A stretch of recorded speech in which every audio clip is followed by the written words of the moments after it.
Muito bem, sabendo então o número de átomos que tem em cada célula unitária, a gente agora precisa de entender como é que faz para poder achar o volume de uma célula unitária, principalmente estabelecendo uma relação do volume da célula unitária com o raio dos átomos que aparecem nessa célula unitária. O primeiro caso é a chamada cúbica primitiva ou cúbica simples. Observe que na cúbica simples, essa face que está em destaque aqui de laranja é a que apareceu ali de verde, né? E a aresta, que eu chamo de A, ela tem um comprimento de R mais R. Então, o comprimento da aresta é 2R. Se a aresta é 2R, a gente consegue chegar no volume, que é aresta ao cubo. Aresta elevada à terceira potência. Então, vai dar 8R3. Então, se ele fornecer para a gente o raio, conseguimos achar o volume. Como sabemos que é uma célula cúbica simples, tem um átomo só. Se temos um átomo só, a gente consegue achar a massa de um átomo. Com a massa e o volume, chegamos na densidade. Porque ele pode te apresentar a densidade e pedir para você ver se a densidade da célula unitária corresponde à densidade do material ou do metal. Como é o metal, lembra que o único que tem cúbica é simples ou cúbica primitiva, nesse caso é o polônio. Bom, os outros tipos agora. Temos aqui a cúbica de corpo centrado. Essa face que está em destaque aqui, ó, é a face que passa dentro lá do cubo. É a que aparece aqui, ó. Observe que tem a diagonal de corpo do cubo, que nós chamamos de B, a aresta A, é essa aresta A que aparece aqui, e aqui a diagonal da face F, que é a diagonal da face que passa lá embaixo. Então nós sabemos que essa diagonal da face aqui, usando Pitágoras, é A2 mais A2. Então podemos dizer que o F é igual a 2 elevado a meio vezes A. E aí B é R mais 2R mais R. Então B vale 4R. Então nós sabemos que, usando Pitágoras, B ao quadrado tem que ser igual à soma F ao quadrado mais A ao quadrado. Então tá aqui, ó, A ao quadrado mais F ao quadrado é B ao quadrado. Só que B é 4R. Substituindo então, chegamos aqui 3A ao quadrado igual a 4R ao quadrado. Chegamos na aresta. 4R dividido por 3 elevado a meio. Como o volume é a aresta ao cubo, então o volume vai ser A elevado ao cubo. Então essa vai ser a expressão usada para a gente achar o volume de uma célula unitária de corpo centrado. Vamos ver como que fica agora se ela for de face centrada. Se ela for de face centrada, não podemos esquecer a face que está em destaque aqui. A diagonal da face passa no átomo que está no centro da face, né? Então, a diagonal da face é o F, ela é novamente 4R. A aresta A e a outra aresta A também. Usando Pitágoras, F ao quadrado é igual a ao quadrado mais A ao quadrado. Então tá aqui, ó, A ao quadrado mais A ao quadrado é F ao quadrado. Fazendo os cálculos eu consigo chegar na aresta. Então a aresta vai ser 8 elevado a meio vezes R. Se essa é a aresta da célula unitária, eu consigo achar o volume, que é a aresta ao cubo. Cheguei então na expressão de volume para a célula unitária, que é cúbica de face centrada. Bom, um exercício para você ver exatamente como que isso pode aparecer. O exercício vai te dar dados de densidade. Vai te apresentar as duas possibilidades, que é cúbica de corpo centrado ou cúbica de face centrada, para você fazer os cálculos e descobrir qual é o tipo de célula unitária. Então a pergunta é, a densidade do cobre é 8,93, o raio é 128 picômetros e a pergunta é mais provável que o cobre tenha uma célula unitária cúbica de face centrada ou cúbica de corpo centrado? Então com essas informações o que você tem que fazer? Se ele te deu a densidade, você vai ter que calcular para cada tipo de estrutura cúbica a densidade. Aqui der o valor mais próximo de 8,93 é a resposta. Então como é que você vai chegar na densidade? Você consegue achar a massa que tem em uma célula unitária. Porque você sabe calcular quantos átomos tem em cada célula unitária. Para chegar no volume, você já sabe usar as fórmulas. Então agora é fazer conta. Uma sugestão, dê um pause no vídeo e tente aí ver o que você consegue fazer nesse exercício para chegar numa conclusão. Bom, então vamos aos cálculos, né? Então temos cúbica de corpo centrado, cúbica de face centrada. Então as opções. Se ela for cúbica de corpo centrado, eu já sei a fórmula que temos para calcular esta, assim podemos calcular também o volume. Agora, qual que é a massa de uma célula unitária? Tem que lembrar quantos átomos tem na célula unitária. Tem um no centro, 1/8 vezes 8 dos vértices, então o total de 2 átomos. Quando eu multiplico pela massa e divido pela massa molar, estou calculando a massa de um átomo de cobre. Então, se eu sei a massa do átomo de cobre, o volume eu também já sei. Como ele me forneceu o raio, eu vou só substituir na expressão. Quando eu substituir, então, massa molar, constante de Avogadro, esse 23 aqui tem que subir com ele, e substituir também o raio, eu consigo chegar na densidade.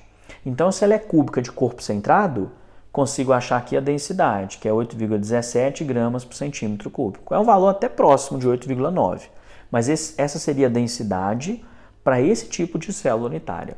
Vamos ver como é que fica o cálculo se ela for cúbica essa é de corpo centrado, né? Se ela for cúbica de face centrada. Cúbica de face centrada, cada célula unitária tem 4 átomos. Então, eu já sei a massa da célula unitária. Tem que fazer massa por volume, já sei como que calcula o volume. Substitui o raio lá, massa molar, tem que subir com esse 10 a 23 aqui. O raio, consigo chegar na densidade. Observe que no cálculo, quando é cúbica de face centrada, dá 8,90 a densidade. Então, entre a cúbica de face centrada, que é 8,90 gramas por centímetro cúbico, e a cúbica de corpo centrado, que é 8,17, é mais provável que o cobre tenha uma célula cúbica de face centrada, porque o valor de densidade é mais próximo da densidade do cobre. Então, quando ele não te disser nada, você tem que fazer os dois cálculos. Não temos outra alternativa. Mas pode aparecer, professor? Pode. Olha a questão do ITA. Mostra como a ordem de grandeza do tamanho de um átomo de ouro pode ser estimada conhecendo-se a massa molar do ouro, a constante de Avogadro e sabendo qual é a massa específica, qual é a densidade. E ele não deu nenhuma sugestão. Ele não pediu para você considerar se é cúbica de corpo centrado ou cúbica de face centrada. Então, se você não tiver nenhuma noção de célula unitária, você não vai nem mexer na questão. Então, a opção que nós temos, né, são 3 tipos de células cúbicas. Cúbica simples, face centrada e corpo centrado. A cúbica simples só pode ser o polônio, não é o polônio. Sobrou cúbica de corpo centrado, sobrou a cúbica de face centrada. Temos que testar as duas. Aí eu dei uma aliviada aqui te dizendo que o cobre, que o ouro tem uma célula unitária cúbica de face centrada, já para te orientar a fazer as contas. Dê um pause aí e refaça novamente os cálculos. Pois bem, agora olha lá. Se é cúbica, né, de face centrada, tem 4 átomos de ouro. São 4 átomos de ouro, massa molar dividido pela constante de Avogadro, eu tenho a massa de um átomo de ouro. Ou melhor, eu tenho a massa de uma célula unitária, que tem 4 átomos de ouro. Bom, o volume tem que ser então a massa dividido pela densidade. Aí consegui achar o volume da célula unitária. Como eu tenho o volume da célula unitária, eu consigo achar o R. Aí eu encontrei o raio que dá próximo de 144 picômetros. O valor está dentro do aceitável. Nós fizemos há pouco um exemplo em que o raio do cobre era 128 picômetros. E faz sentido o raio do ouro ser um pouco maior que o raio do cobre. Correto? Bom, essa é a discussão que a gente tinha para fazer sobre células unitárias de metais.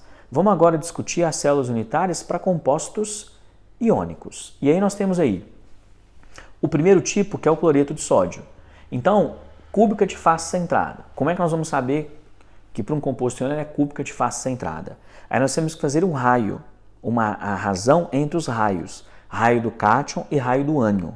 Se a razão entre os raios do cátion e do ânion estiver entre 0,4 e 0,7, o cristal iônico ele tem uma célula unitária cúbica de face centrada, como é o que aparece aqui. Observe que na cúbica de face centrada para o NaCl, os ânions ocupam os vértices e as faces, e nos espaços vazios ficam os cátions. Então, se eu considerar de vermelho o cátion, no centro da célula unitária tem um íon Na+. Observe que esse íon Na+, ele tem um ânion, 2, 3, 4, 5, 6 ânions se aproximando desse cátion.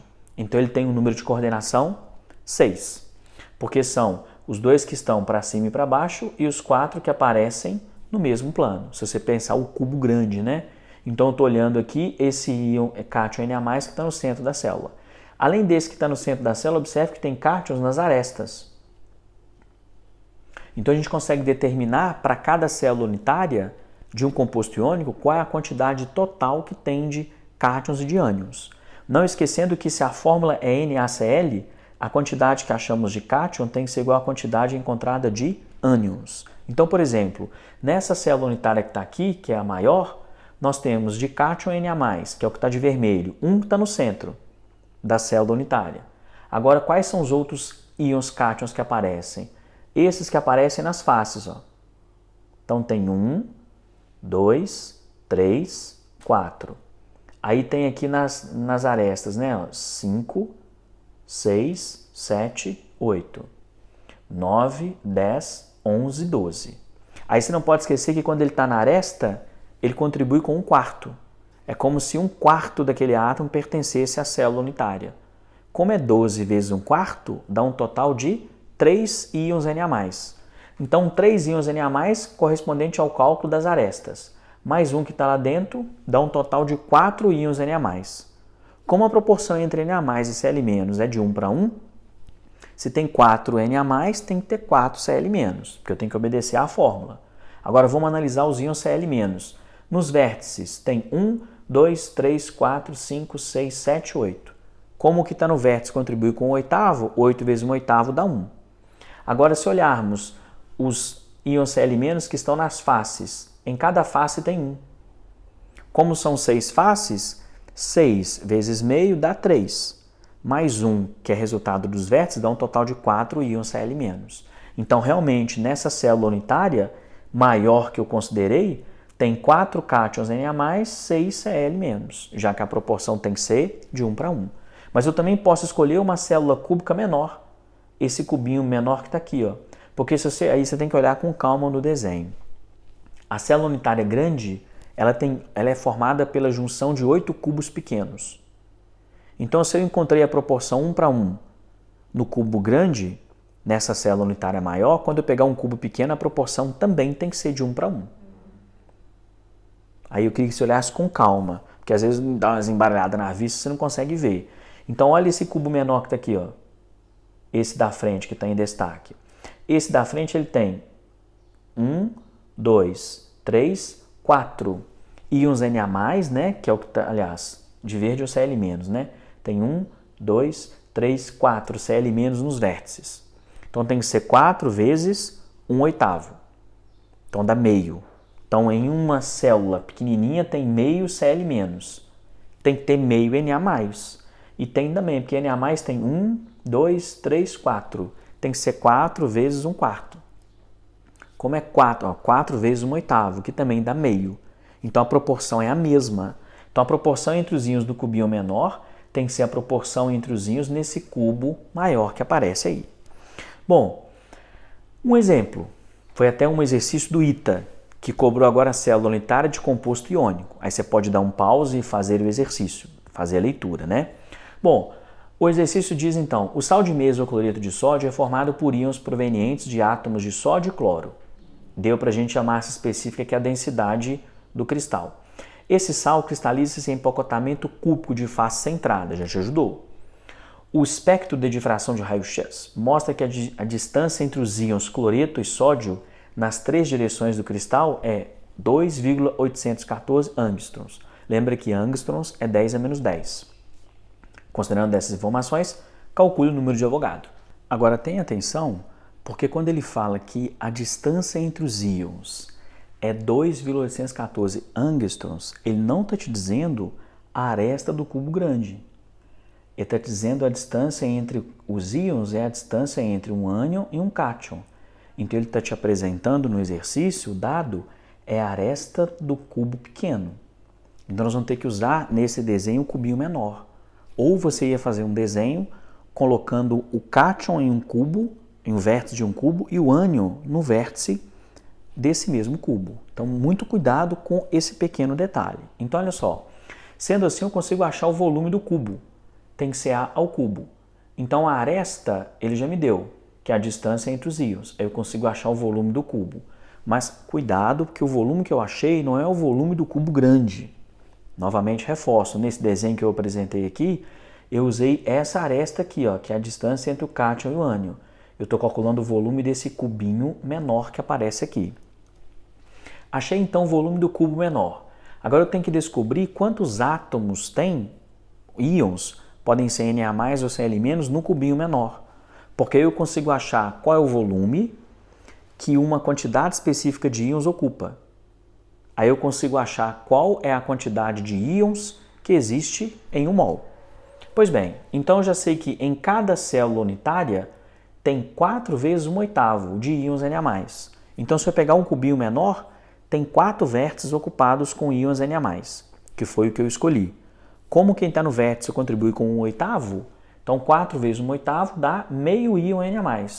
Então meio íon Na+ ocupa esse volume, que é o volume do cubinho menor. Bom, se eu já sei a densidade que ele me forneceu, já sei a massa que está aqui, que é 58,5, que é a massa de 1 mol, sabendo a densidade e a massa de 1 mol, eu consigo achar o volume de 1 mol. Aí achei o volume de 1 mol de íons Na+, que dá 27,02 vezes 10 a menos 6 metros cúbicos. Então eu faço a conta agora. Meio íon Na+ ocupa o volume de um cubinho menor, que é aquele que está lá, 22,28 vezes 10 a menos 30. Agora, 27,02 vezes 10 a 6 metros cúbicos, esse é o volume ocupado por 1 mol. Então eu consigo achar quantos íons tem. Então, se esse é o volume de 1 mol, tem que dar justamente 6 vezes 10 a 23 íons. Então observe que você tinha que achar primeiro quantos íons tinha no cubo pequeno. Achei quantos íons tinha e determinamos qual era o volume daquele cubinho menor. Aí eu estabeleci uma relação de volume com quantidade. Aí eu precisava de estabelecer uma relação do volume para poder achar um número de mols. Aí eu tinha que usar o volume de 1 mol de íons Na+. Ou melhor, o volume de 1 mol, né, de NaCl. Aí eu consegui achar o volume ocupado. Chegamos então na constante de Avogadro. Então está vendo como que é importante conseguir estabelecer fácil a quantidade de espécies na célula unitária e conseguir também calcular fácil o volume dessas células unitárias, relacionando ele com os raios dos átomos ou dos íons que estão em cada célula unitária.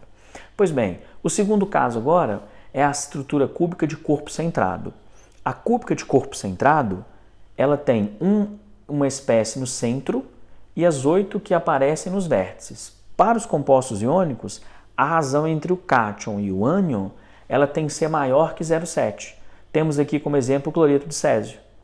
Como esses íons têm tamanhos próximos, eu posso considerar que o cloreto está no centro do cubo ou considerar que está no centro do cubo o césio, que não faz diferença. Suponha que seja o césio no centro do cubo. Então, nessa célula unitária tem um átomo de césio, tem um íon de césio. Como tem 8 íons cloretos nos vértices, cada um contribui com 1/8. Então, tem que dar, como é corpo centrado, 2 espécies na célula, que é um césio, césio mais e um Cl menos. A proporção é de 1 para 1, que dá exatamente a proporção que está aqui. Número de coordenação agora. Esse cátion de césio, ele tem próximo dele 8 íons Cl-. Então, o número de coordenação, nesse caso, vale 8. E a terceira possibilidade é se ela for cúbica compacto expandido, que é específico para composto iônico. Aí, o que eu acho importante é, quando você olhar essa célula unitária, conseguir contar quantos átomos tem, ou quantas espécies existem. Então, quando é que ela vai ser compacta, cúbica compacto expandido? A razão entre os íons, que é a razão entre o cátion e o ânion, tem que ser menor que 0,4. Se considerarmos, por exemplo, que o Zn, o cátion, é essa bolinha menor, nessa célula unitária tem 1, 2, 3, 4. Como a proporção é de 1 para 1, tem que dar 4 sulfetos também. Tem sulfeto nos vértices. Então tem 1, 2, 3, 4, 5, 6, 7, 8. 8 vezes 1/8 dá 1. Observe que tem também íons cloreto nas faces. Ó. Como são 6 faces, metade é a contribuição, dá 3. Mais 1 dos vértices deu 4. Então tem 4 íons N2+, e 4 íons S2-. A proporção, nesse caso, tem que ser de 1 para 1. Número de coordenação, as linhas ajudam, né? Se eu considero esse íon zinco aqui, ó, ele tem número de coordenação 1, 2, 3, 4. Então aí a análise, né, ficou uma análise simples. Então essa é a discussão que tinha para fazer de células unitárias, cúbicas de metais e cúbicas de compostos iônicos. Agora, um ponto importante ainda em compostos iônicos é não esquecermos da chamada constante de Madelung. Essa constante de Madelung ela aparece na expressão da energia de rede. Porque a energia de rede a gente geralmente define que é igual a uma constante que multiplica o produto carga do cátion pela carga do ânion dividido pela distância entre os íons. Como é energia, eu só coloco distância e aqui apareceu como R. Então, na expressão da energia de rede, número de Avogadro, o A é a constante de Madelung, carga do cátion, carga do ânion, a carga elementar elevada ao quadrado, 4πε0, ε0 permissividade do vácuo e o R, que é a distância entre as espécies. Por que essa constante de Madelung é importante? Geralmente, quando nós comparamos as energias de rede, nós usamos mesma distância entre os íons para ver qual é o efeito das cargas. Ou mesma carga para ver qual que é o efeito da distância entre os íons. Mas se aparecer um exercício em que os raios sejam próximos e as cargas sejam iguais, aí não vai ter um parâmetro para eu poder definir quem tem uma energia de rede maior. Aí, se o produto das cargas é o mesmo e o R, que é a distância entre os íons também, aí eu tenho que usar a chamada constante de Madelung. Essa constante de Madelung ela tem uma relação com as atrações e repulsões dos íons no cristal e também com o número de coordenação. Coloquei como exemplo aqui, ó, cloreto de sódio e cloreto de césio. Constante de Madelung do cloreto de césio é maior que a do cloreto de sódio. Então, se o exercício pedir para você considerar que os dois cristais são semelhantes, a distância entre os íons seria próxima. Como o produto das cargas é o mesmo, eles deveriam apresentar a mesma energia de rede, só que não tem.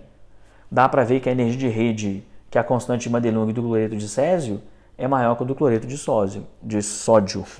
Então é assim que a gente consegue diferenciar a energia de rede de compostos quando o produto das cargas e a distância entre os íons é a mesma. Aí tem aí as constantes de Madelung, né, para demais compostos iônicos. Bom, agora, um pouco sobre a chamada difração de raio-x. Aí o que é importante dessa difração de raio-x? Você tem uma noção do que significa a lei de Bragg. Lembrar como que chega na expressão da lei de Bragg e, se precisar, você fazer o cálculo em um determinado exercício. Aqui nós temos um cristal que está recebendo aí ondas eletromagnéticas do tipo raio-x. Observe que nesse caso, vem aqui um raio-x, esse raio-x vai interagir com esse átomo. Depois que esse átomo interage com o raio-x, ele também vai emitir raio-x. Quer dizer, ali ele vai sofrer uma reflexão.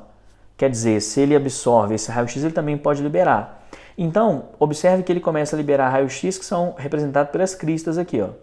O raio-x chega em outro átomo também do cristal. O outro átomo começa a emitir raio-x. Aí nós temos o efeito desse átomo emitindo raio-x e do outro átomo emitindo raio-x.